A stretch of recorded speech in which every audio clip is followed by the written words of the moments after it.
Buenas tardes, mi nombre es Luis Alberto Gómez y esta es la práctica correspondiente a la actividad 2 de tecnologías fotovoltaicas. Bueno, ya vemos aquí que tenemos armado el sistema, nuestra celda solar, tenemos un aparato midiendo voltaje, tenemos otro midiendo la corriente y aquí es donde hicimos nuestro arreglo de conexiones. El voltímetro lo tenemos conectado en paralelo, que sería este. Y por acá vemos la otra pincita, esta negra, están en paralelo con el panel solar, la celda solar. Y en serie tenemos un multímetro, tenemos que estamos midiendo corriente, la tenemos conectada en serie a la salida de la resistencia y por el otro lado ya el negativo de la célula fotovoltaica. Bueno, pues vamos a proceder primero a ajustar a punto 7 nuestra celda aproximadamente, y vamos a ir apuntando aquí. Tenemos que primero para punto 7 volts tenemos 58 miliamperes. Bueno, con la ayuda de un potenciómetro que estamos utilizando para que el ajuste sea más fino, vamos a ir elevando el voltaje hasta que tengamos 1 volt.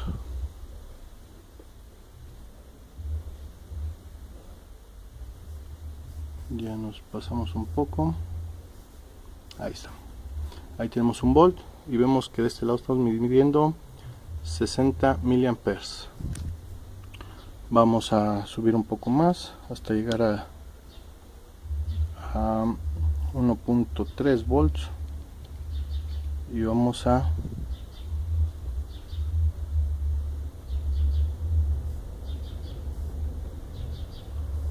ahí estamos, vamos a dejar en 1.4, 1.5 y estamos midiendo 60 miliamperes.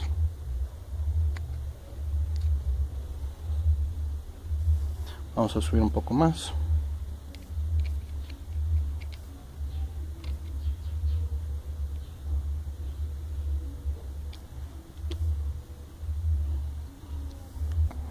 Ahí tenemos 1.8 volts, nos está variando un poco, y acá tenemos 60 miliamperes.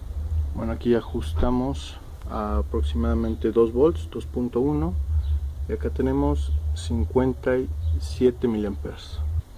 Bueno, ahora vemos que ajustamos aquí el voltaje a 2.5 y en 2.5 estamos teniendo 65 miliamperes. Bueno, ahora ajustamos a 3 volts y en 3 volts estamos midiendo 56 miliamperes. Bueno, finalmente el último valor que nos dio son 3.4 volts y por acá nos está dando 3.5 miliamperes. Bueno, cabe señalar que la célula fotovoltaica que estamos empleando es nominalmente de 3 volts y 100 miliamperes, aunque nunca llegó a dar los 100 miliamperes, considero yo que por la carga que tiene conectada. Pero bueno, en los resultados estamos viendo que se mantiene la corriente más o menos constante desde que se inicia, 58, 60, 57, 65. Las pequeñas variaciones pues yo se las atribuyo a la variación de la incidencia solar, hasta cuando llegamos al voltaje máximo.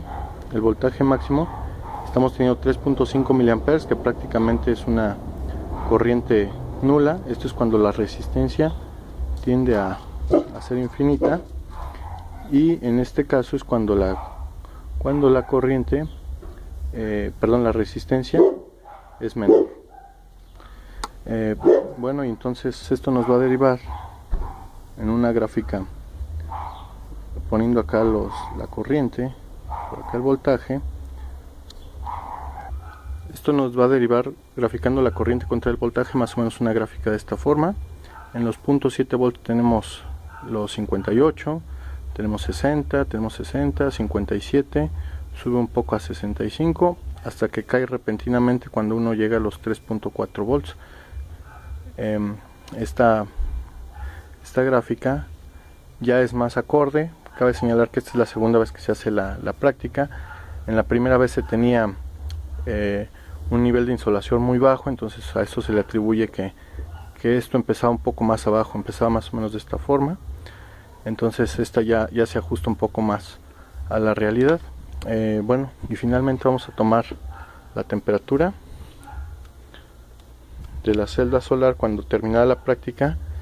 Estamos registrando 125 grados Fahrenheit. Bueno, pues este sería lo correspondiente a la práctica de la actividad 2 de tecnologías fotovoltaicas. Mi nombre es Luis Alberto Gómez. Gracias y buenas tardes.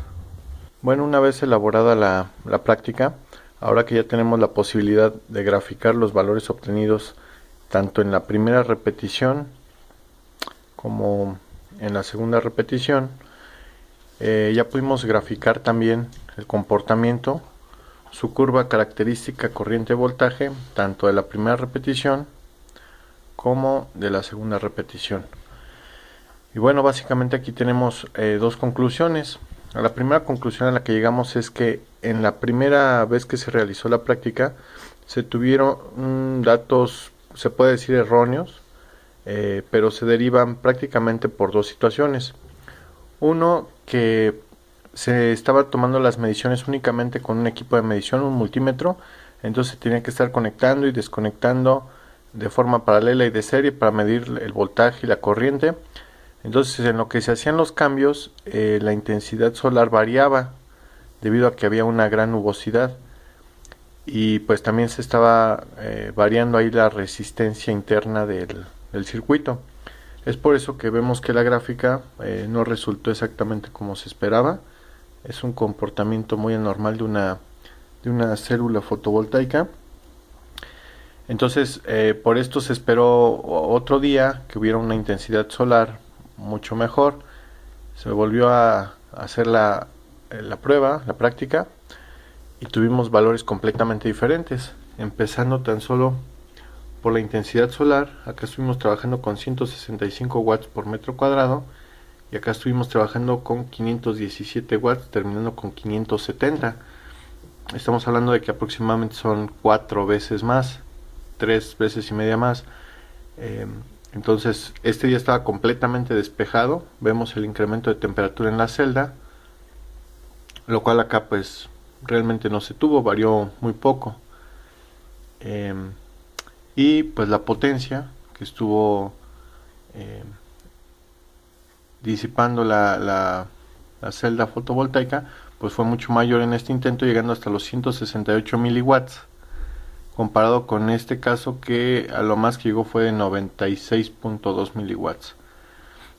Bueno, entonces una vez aclarado el punto, vemos que vamos a trabajar sobre esta gráfica, que es la que consideramos que fue la más apropiada. Entonces en esta gráfica vemos que más o menos va estable la producción de la corriente en la celda fotovoltaica, aproximadamente 60 miliamperes. Esta pudo haber sido más porque la célula fotovoltaica es nominalmente de 100 miliamperes según el dato del fabricante, pero bueno, ya que no se tenía más intensidad solar, pues solamente se llegó a 60, y más o menos aquí podemos ver que se mantiene constante.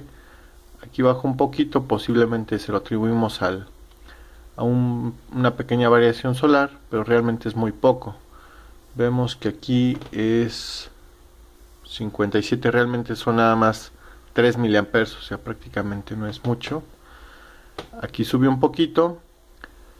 Este vendría siendo nuestro punto de máxima potencia para caer la corriente completamente de forma muy abrupta hasta llegar prácticamente a cero.